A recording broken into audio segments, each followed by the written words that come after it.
libro de la vida se supone que es para los que son salvos, ¿no? ¿Y los otros libros para quiénes son? Ok. ¿Qué demuestra eso? ¿Cómo?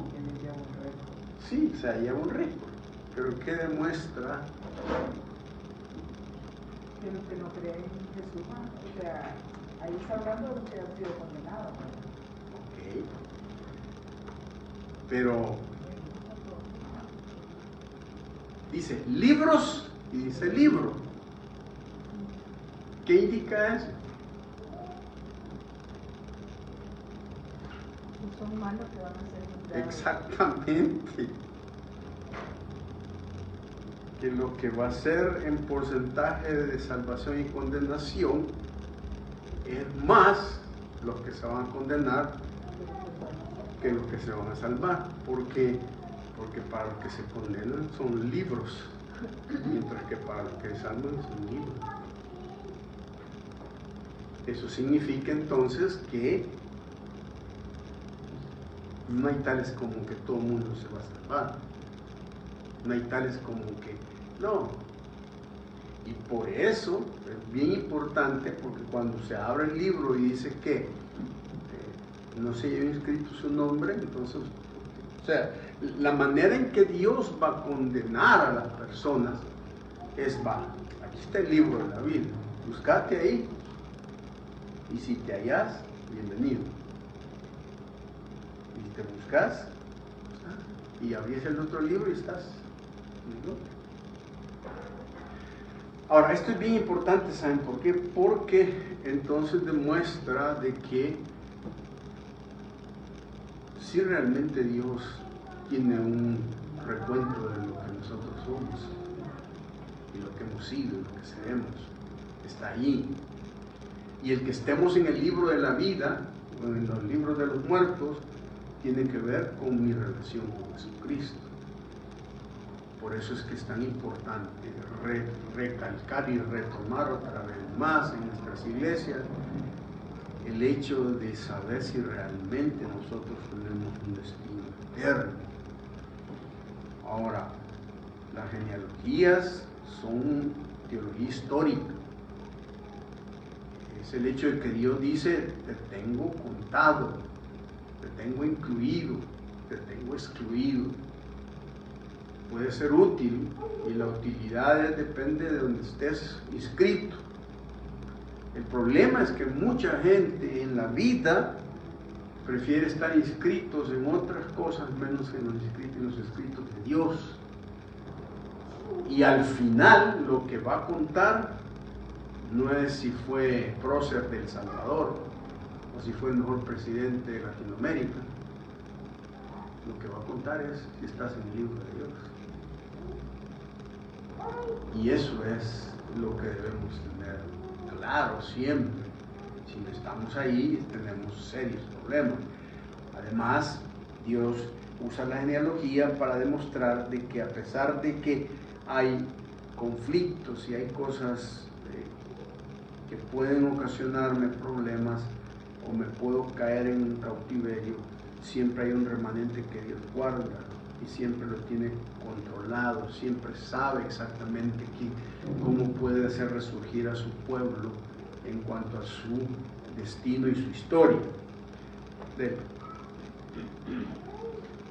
La segunda parte de los libros no solamente habla de qué tan útil soy, si estoy incluido o excluido, si Dios cuenta conmigo o no cuenta conmigo, si cuenta conmigo, hasta dónde estoy, cuál es mi relación con Dios.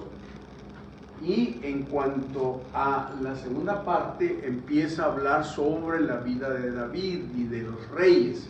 Pero David es el modelo por excelencia. David es el antes y después de todos los modelos de un liderazgo.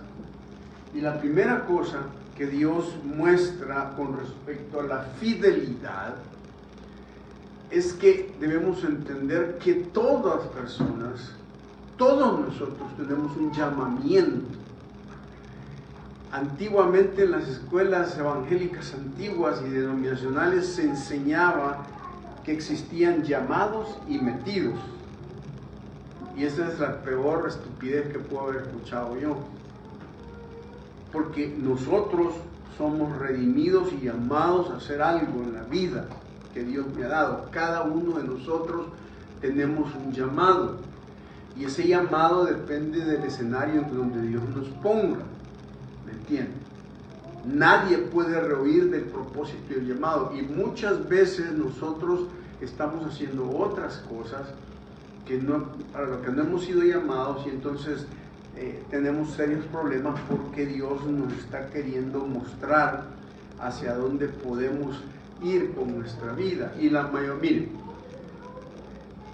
el mayor llamado, por ejemplo, a mí Dios no me llamó a ser pastor, Dios me llamó a parecerme a Jesucristo. Mi escenario es el pastorado, pero yo no voy a llegar a parecerme a un pastor, porque eso no es el llamado. El llamado es que cada uno de nosotros lleguemos a hacer que Cristo sea formado en nosotros. Y al ser formado en nosotros, todo lo que hacemos tiene ese distintivo de ese llamamiento.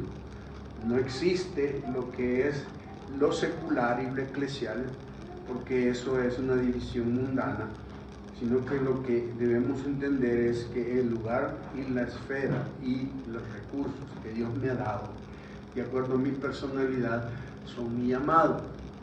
Todo lo que yo hago es un llamado al reino, es todo, hermano, absolutamente todo. Desde cocinar, desde limpiar, desde mi trabajo, de mis estudios, todo tiene que ver con el propósito que Dios quiere que nosotros tengamos con respecto al llamamiento. Y Dios en específico, David fue llamado a hacer algo y fue fiel a ese llamamiento. Cuando nosotros no entendemos ese llamamiento, entonces podemos tener varios problemas.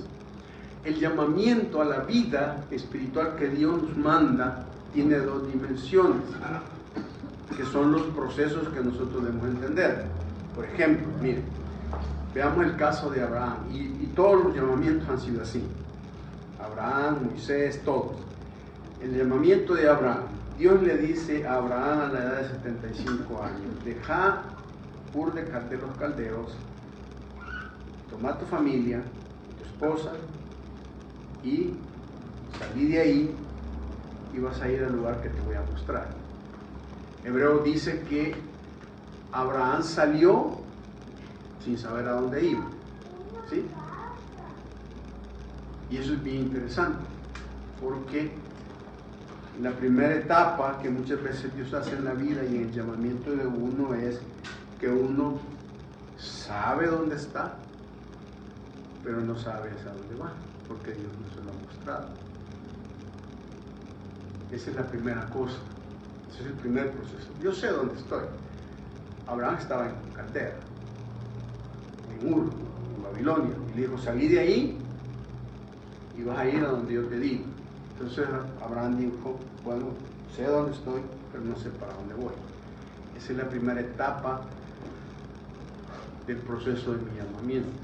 Pero llega un momento en que Dios le dice a Abraham, mira, te llamé y te saqué de ahí porque lo que quiero es hacerte padre de muchas naciones. Quiero hacerte llevar a la tierra de Canaán para que allí te establezcas y seas el padre de muchas naciones. Y quiero cambiar tu nombre de Abraham a Abraham y de Sarai a Sara. A esto. Entonces Abraham dice, ok, ahora ya sé a dónde voy. Sin embargo, a partir del momento en que Dios le dice a dónde va, Dios desaparece por muchos años. Abraham sigue envejeciendo, Sara sigue envejeciendo, y se demuestra como que si Dios simplemente desapareció, se le olvidó, no dijo más y no dijo más. Entonces te mete en la segunda etapa, y esa es la etapa más grande de la fe en nuestro llamamiento. Es la etapa donde sabes a dónde vas, sabes lo que Dios te ha dicho, pero no sabes dónde estás. Porque ves todas las cosas totalmente contrarias a lo que te dijo Dios, que decís, bueno, y entonces, ¿cómo es esta cosa? Si Dios me prometió esto, sé a dónde Dios quería llevarme, pero ahora estoy como que voy hasta retrocediendo. Entonces, ahora sé dónde voy, pero no sé dónde estoy. Y llega un momento en que Dios te lleva a lo que yo le he llamado 3 días hacia la nada. Hacia el momento en el cual llegas y decís, o sea, se acabó, pues, porque ya no veo. Y es cuando Dios le dice, vas a matar a tu hijo. Y en ese momento Abraham dice, bueno, esta es la promesa, ya la tengo, pero ahora no sé dónde estoy, porque estoy con una crisis aquí, que todo lo que estoy viviendo no solamente se agudiza, sino que contradice todo lo que Dios me ha dicho. Y es ahí donde o renuncias o te aferras, y dice la Biblia que te sostenías como viendo al invisible. Y ahí está lo difícil, porque ¿cómo se sostiene viendo algo que uno no ve? Y ese es el punto, porque muchas veces nosotros decimos, es que Dios no está haciendo nada. ¿Y por qué dice que no está haciendo nada? Porque no veo que esté haciendo algo. Pero el hecho de que Él no vea que esté haciendo algo no quiere decir que no lo esté haciendo. Entonces mi fe, mi creer y mi convicción de mi llamamiento se establece en el momento en que decís, ok, no lo veo, no lo entiendo, no lo siento, voy para atrás, estoy agudizando mi problema, pero por fe sé que voy a llegar porque Dios me dijo que voy a ir a donde voy. Lo mismo les pasó a los discípulos en la barca. Es decir, ellos van y van hacia el llamamiento, pero todo se agudiza porque el enemigo quería detenerlos. Si ustedes ven en la tormenta que se levanta, en donde Jesús reprende al viento y la tormenta, y dice que Jesús se levanta y reprende al viento, y dice que se hace gran bonanza y se acaba, la palabra que se utiliza ahí, reprender al viento, en realidad es una palabra que se utiliza para exorcizar. Y la idea es que Jesús entendió que detrás de la tormenta lo que había era una actividad diabólica que estaba tratando de amedrentar a todos ellos, porque el diablo sabía que el otro lado estaba el Gadareno y que había llegado el tiempo para que Dios iba a liberar a ese endemoniado. Entonces, antes de que llegaran al lado donde estaba el endemoniado, el diablo lo que hizo fue levantar una tormenta para que te asustes, para que no llegues al otro lado y para que no hagas lo que Dios te mandaba hacer. Muchas veces pasa eso. El diablo es especialista en el miedo y va a usar el temor para que yo diga, mejor no, mejor me paro. Y es especialista para eso. Te dice, no vayas, no lo veas, ni siquiera te va a hacer caso. Y te susurra y entonces hace ese llamamiento. Entonces, David fue un hombre que vivió lo mismo. Dios le dijo, mira, traerme al niño de allá del campo, sacarlo de allí y traerlo porque lo voy a ungir rey. Sabía dónde estaba y luego supo para dónde iba.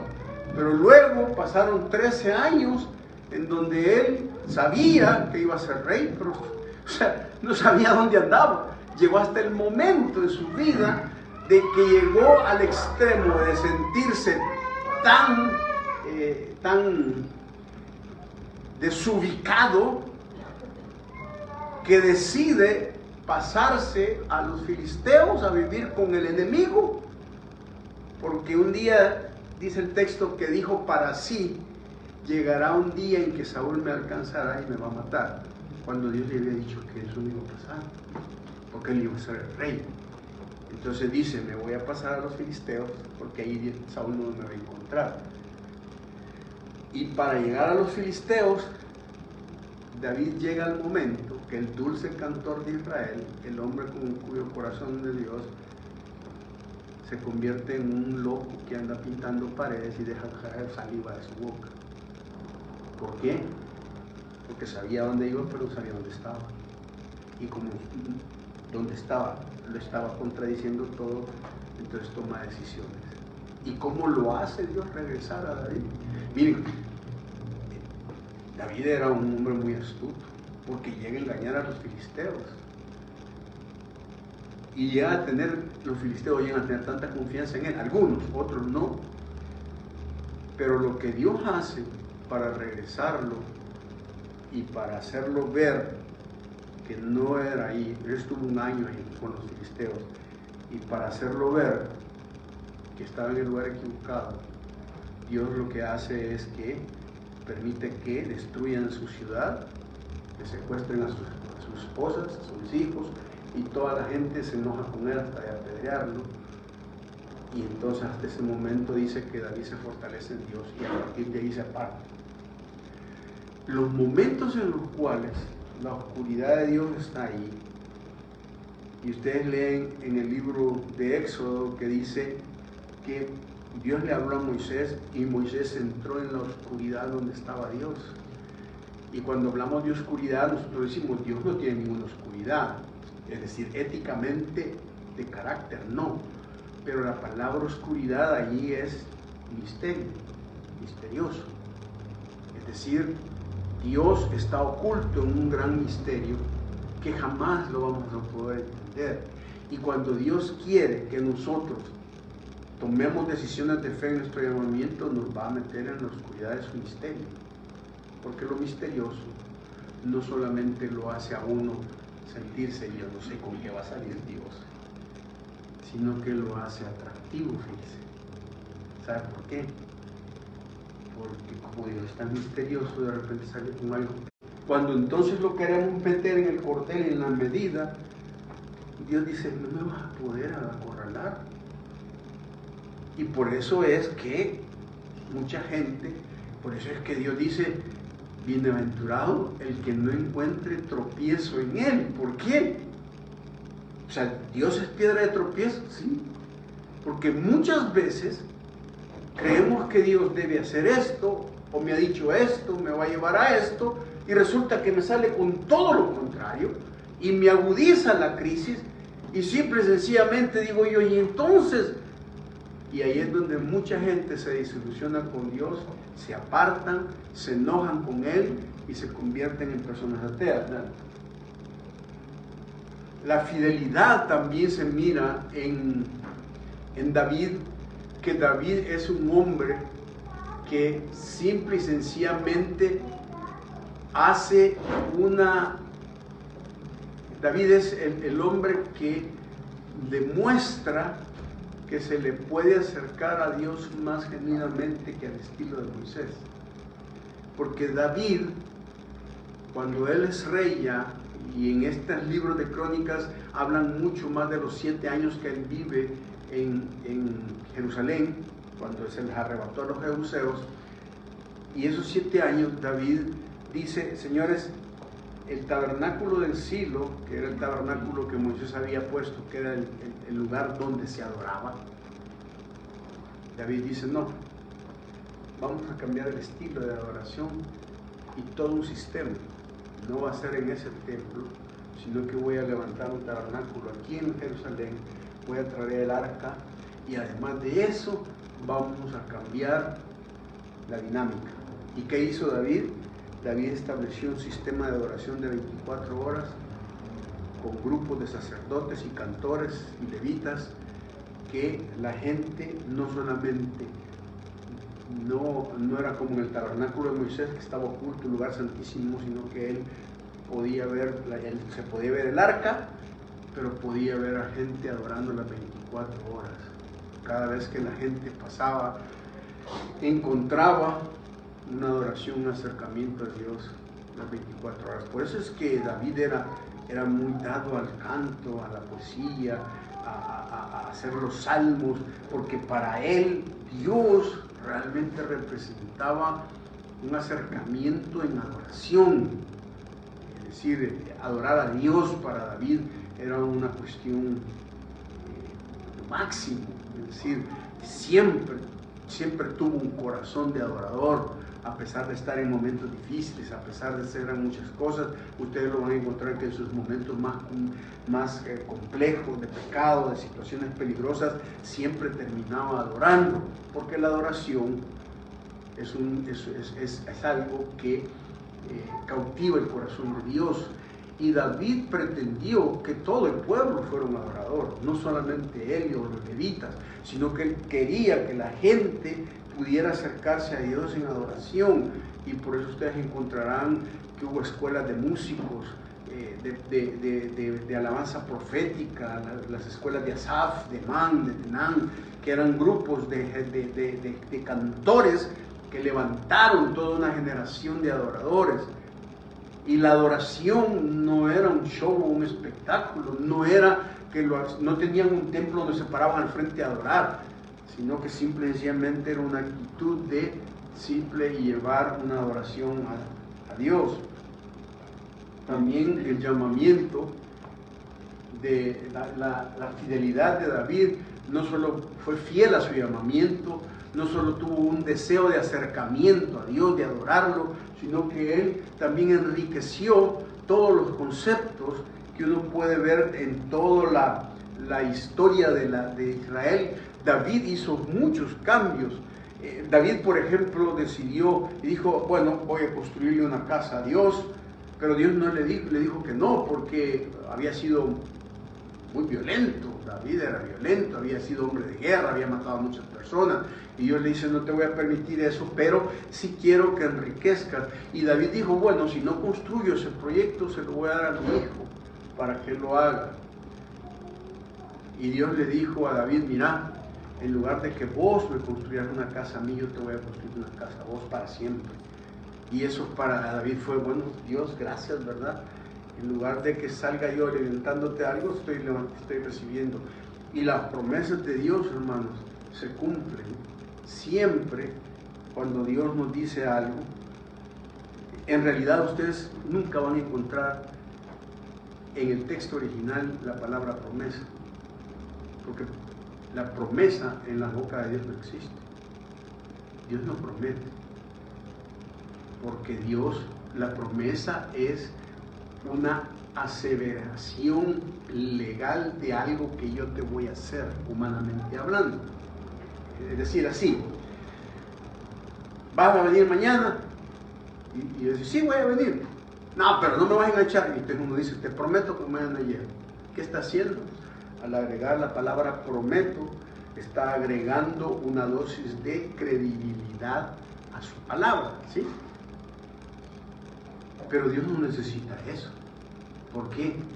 Porque Dios no es mentiroso. Dios no engaña, pues. Entonces, en la Biblia, cuando se habla en español de promesas, en realidad lo único que se traduce es la buena palabra de Dios. ¿Por qué? Porque todo lo que Dios dice que es buena promesa. Dios no tiene que venirme a decir, te prometo que voy a hacer esto. ¿Por qué? Porque si Él dice, te voy a bendecir, no tiene por qué decir, te prometo. ¿Por qué? Porque cuando dice que te voy a bendecir, lo puede hacer, lo va a hacer y lo va a cumplir. Los humanos necesitamos prometer, pero Dios no promete. Dios simple y sencillamente dice la buena palabra que Él dice.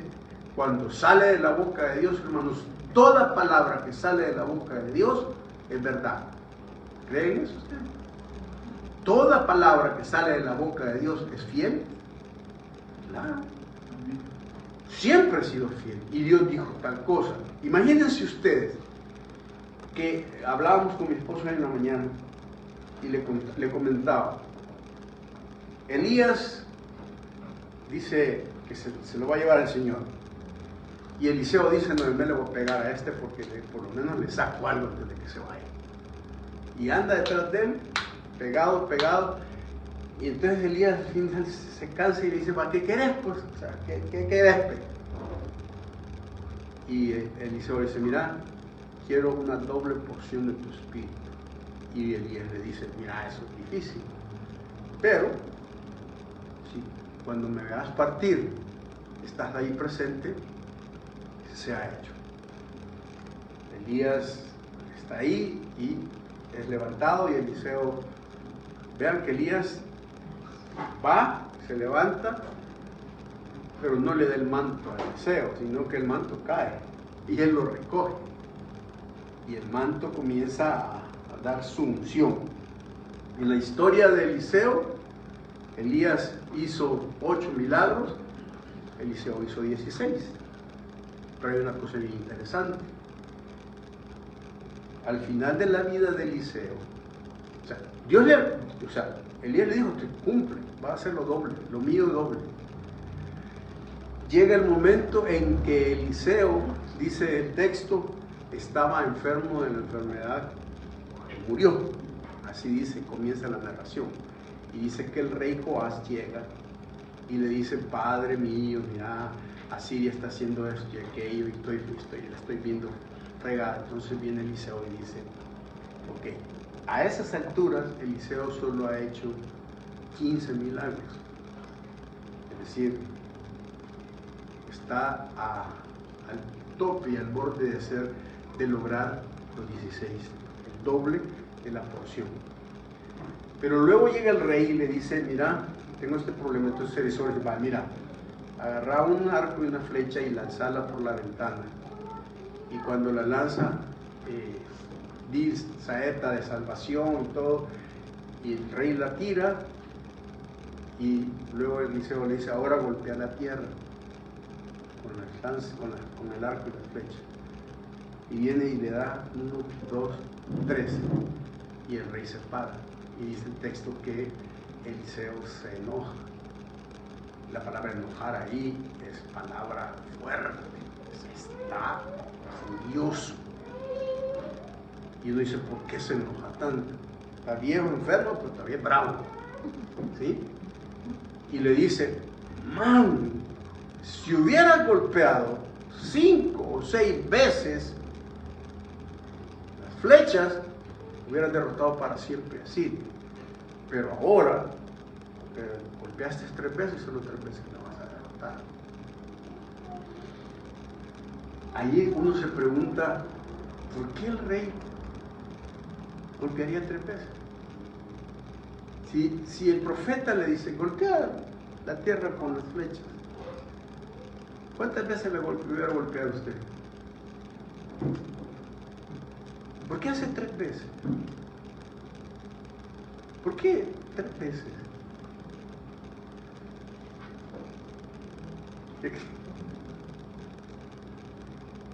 Porque su mente es limitada.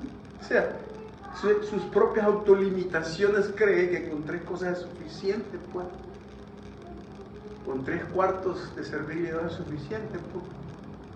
Cuando Dios dice que mi vida y lo que Dios puede darme es sin límite.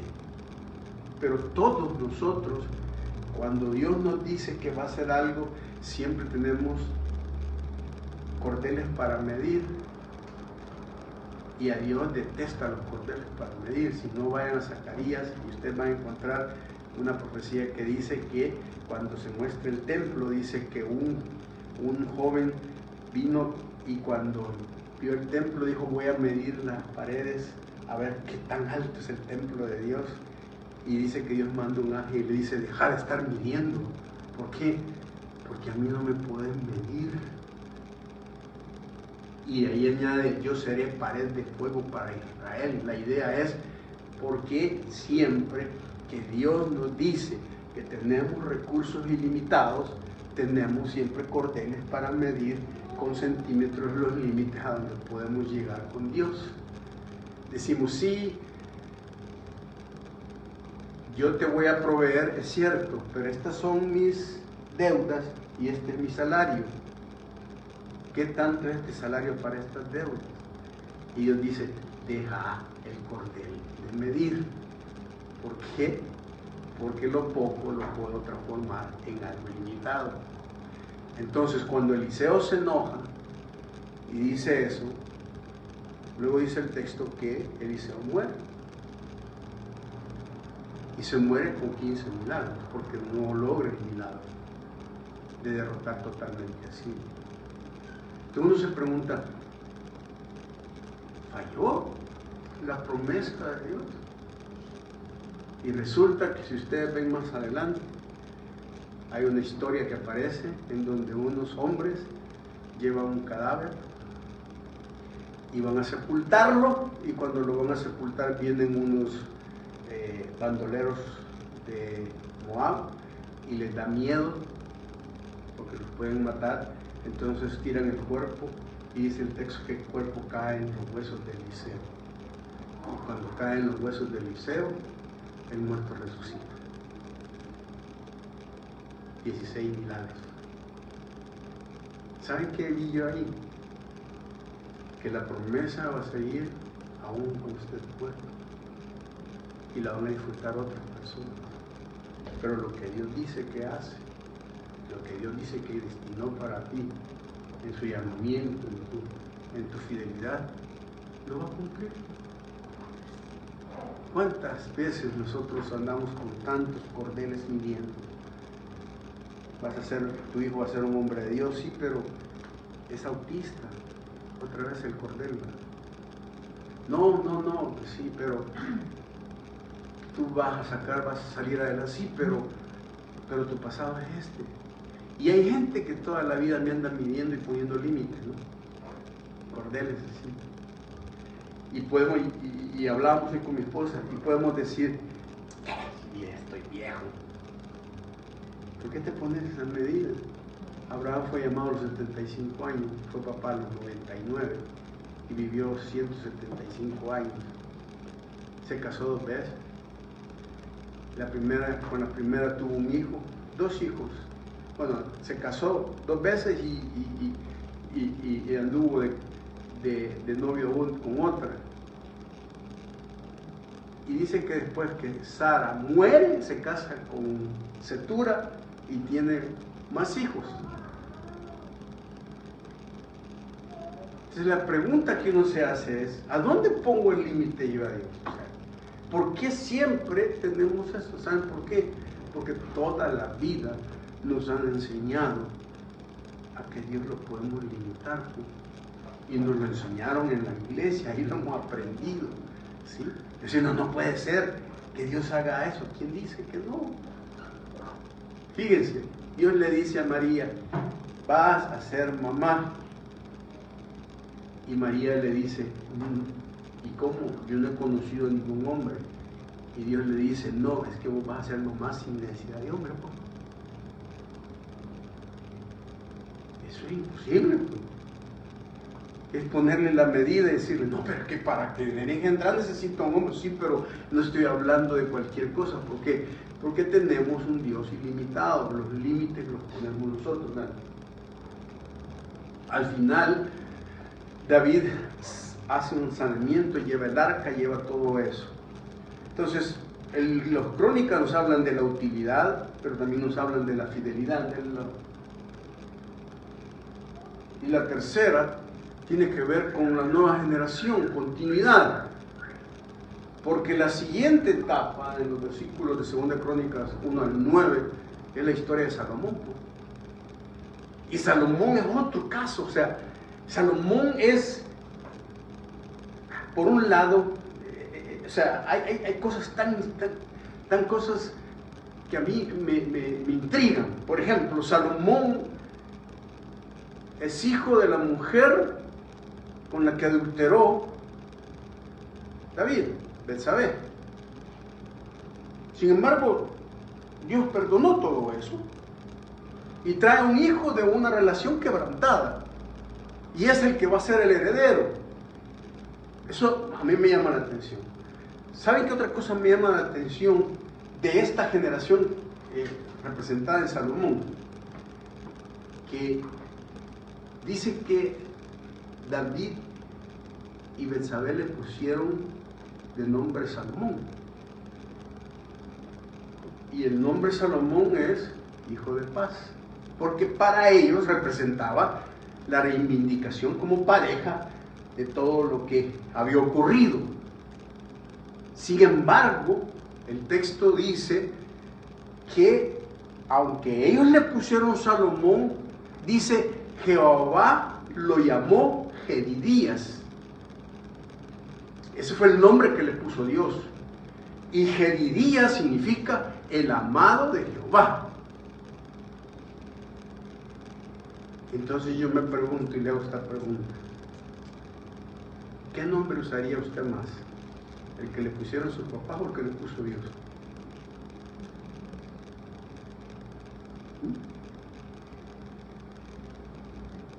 El que le puso Dios, ¿no? Sin embargo, nunca vemos que él usa el nombre de ese, sino que siempre usa el Salomón. Y eso me da mi temor, ¿sabe por qué? Porque hay gente que ama más las cosas que sus papás les dan a las cosas que Dios les da. Hay gente que le hace más caso y le da más honra a la dinastía humana a la que pertenece que a la herencia celestial y espiritual que Dios les da, y se identifican más con eso. Yo soy hijo fulano de tal, no es que mi mamá era tal, mi papá fue fulano de tal. Yo siempre he orado porque mi hijo se case con una mujer de una buena familia, ¿sí? Y yo sé que Dios lo va a hacer, porque solo las hijas de Dios son de buena familia, las demás. Pero hay gente que lo que quiere es mejorar la raza, pues, o escalar socialmente, porque el fulanito, la fulanita, son esos que hablan así, ¿sí? Nosotros debemos aspirar que nuestros hijos, nuestras hijas se casen con personas, hombres y mujeres de buena familia. Y la única buena familia es la familia de Dios. Es la mejor familia. ¿Por qué aspirar a botar esa familia por otras familias que pueden ser quienes sean? Salomón. Y por eso es que mete la pata, pues, porque al final el tipo usa su nombre, es un gran sabio, escribe aquí, hace lo otro, es esto y aquello, es lo otro, pero ustedes miran, es un tipo débil en cuanto a su carácter sexual, es un hombre promiscuo, es una persona que los placeres, la vida y todo. ¿Y qué pasa con ese hombre? Al final de su vida termina escribiendo un libro como Eclesiastés, donde dice, vanidad de vanidades, todo es vanidad. ¿Y qué termina diciendo? Teme a Dios, porque ese es el final del discurso. Y yo, o sea, ahora que leo los libros de Salomón, no puedo quitármela porque estaba leyendo, ahorita voy por Proverbios, y el tipo aconseja cuidado con la mujer extraña y la mujer adúltera y la mujer insinuadora. Y digo yo, que el matrimonio, que el hombre que abrazará el hombre fuego en sus brazos y todo lo demás. Digo, y este mandando consejo y tiene 1000 mujeres. O sea, yo digo, o sea, probablemente decía, es que yo, como decían en ¿cómo se llama? En uno de los programas de Lelutier, él le iba a hacer a sus 1000 mujeres fiel, pues. Él era fiel a sus 1000 mujeres, no iba a ser adúltero con otro harem. Ese era su pensamiento, pues. ¿Me entiendes? Jedidías, amado de Dios, y Dios lo quiso, y le aguantó, pero al final, ¿qué pasó? Se vino abajo. ¿Por qué?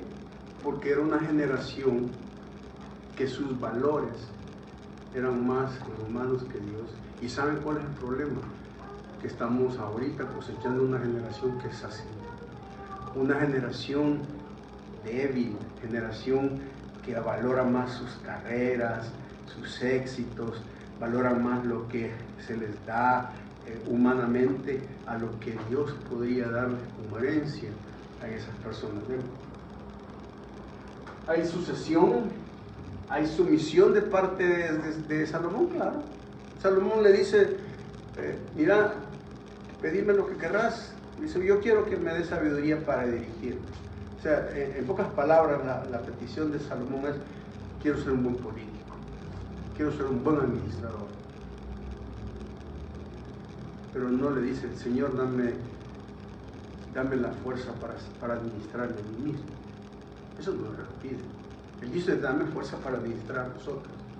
Si le hubiera dicho, mira, dame la capacidad para administrarme a mí mismo, otra cosa hubiera sido, porque entonces no hubiera pasado por todo lo que pasó. Hay superación porque el hombre construye el templo más grande, uno considerado como de las 7 maravillas del mundo, pero a la vez que construye su templote, construye sus casotas, ¿sí? Y el templo se tarda 7 años en hacerlo y su casa de campo 13 años. Y dice el texto que de la madera que entraba para el templo sacaba para su casita. Muy parecidos a ciertos pastores hoy con sus llamados a decir esta iglesia y esta mega iglesia para Dios, y a medida que van construyendo para Dios, van construyendo para ellos, y de lo que están construyendo allí están sacando para construir sus propios imperios, y terminan ellos siendo los héroes y los tipos con grandes templos. ¿Y qué va a pasar? Se los van a destruir. Jesús les dice allá al final, los discípulos le dicen, mira qué templo es, te digas qué nítido. Y Jesús dice, 56 años levantaron ese templo, yo lo voy a derribar en 3 días. O sea que imagínense ustedes, para mí esa fórmula es bien interesante, porque uno puede decir, no, mira, es que yo llegué a los 64 años y 64 años he construido todo esto y así ha sido mi vida. Y Dios dice, en 3 días te la puedo derribar tu vida. 3 días puedo hacerlo. Con 3 días te bajo 56 años. Lo que significa que el hombre le cuesta construir, Dios así te lo derriba, mira. Y eso es lo peligroso.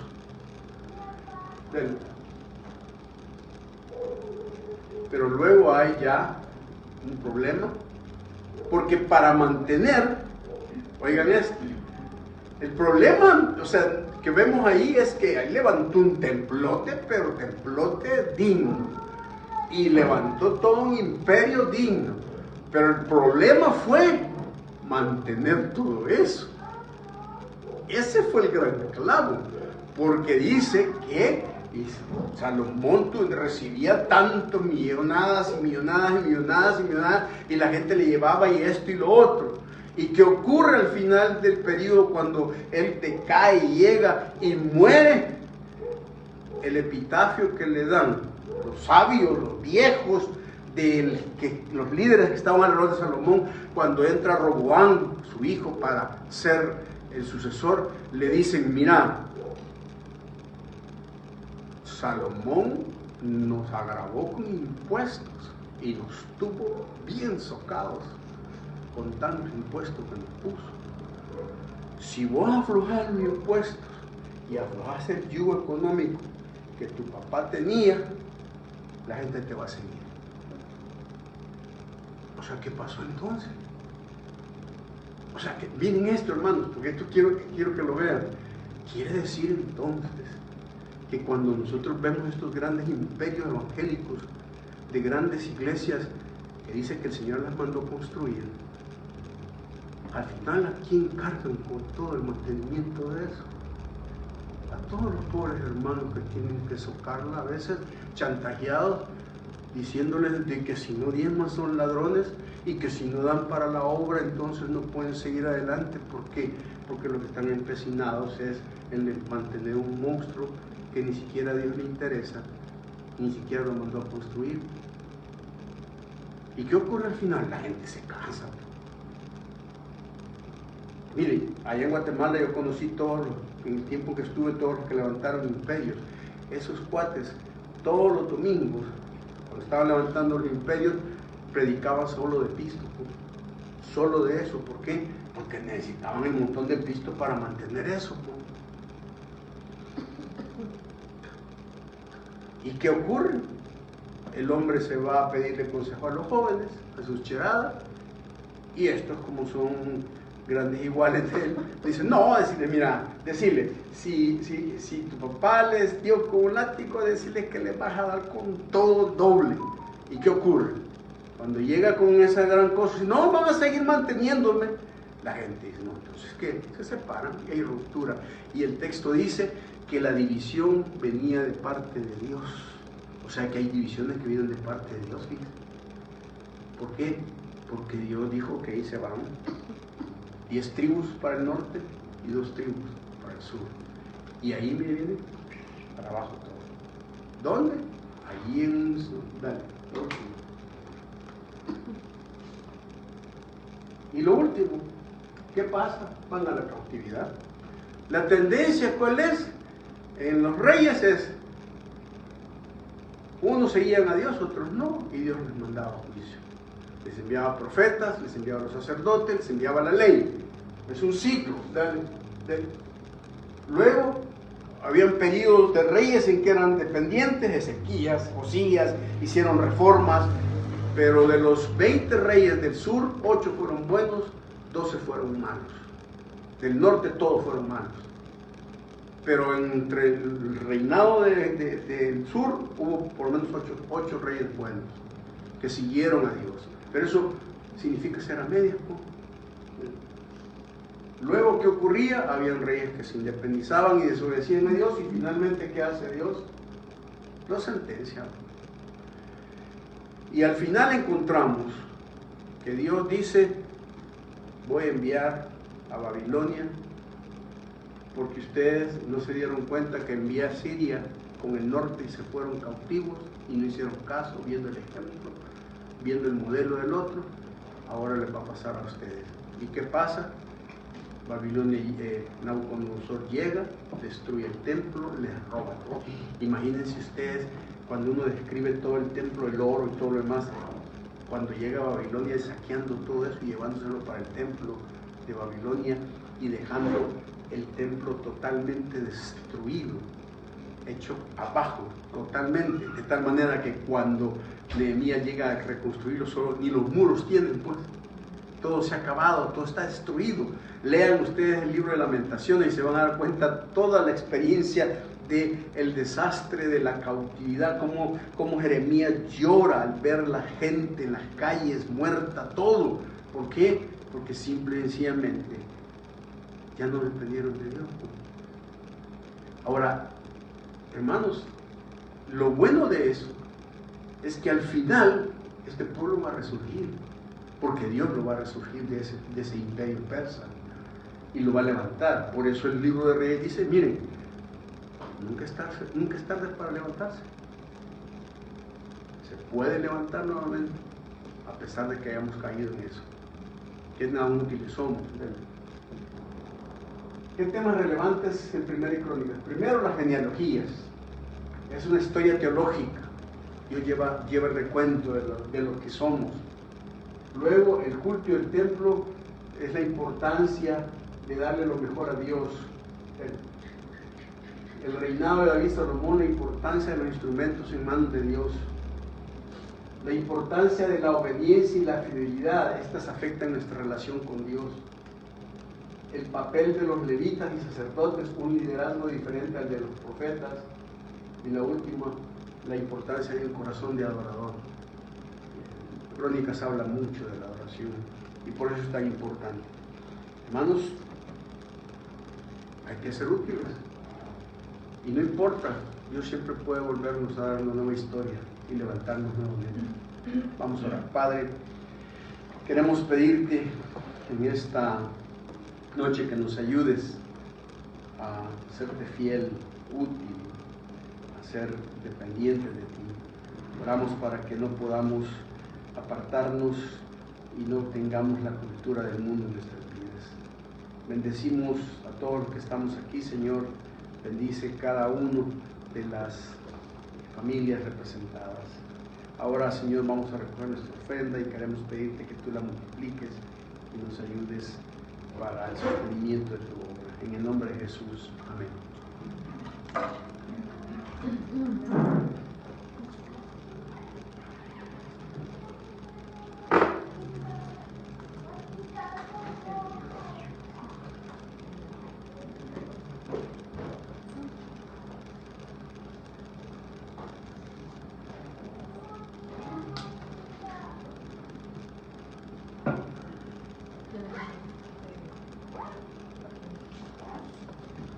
Bueno, hermanos, entonces oremos para despedirnos.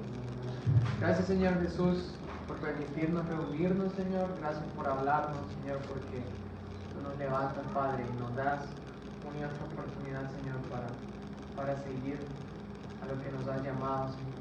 Padre, te quiero pedir que nos llenes de fuerza, Señor, de valentía, Señor, que ilumines nuestro camino, Señor, y que podamos seguir en él. En tu santo nombre oramos. Amén. Amén. Buenas noches, hermanos.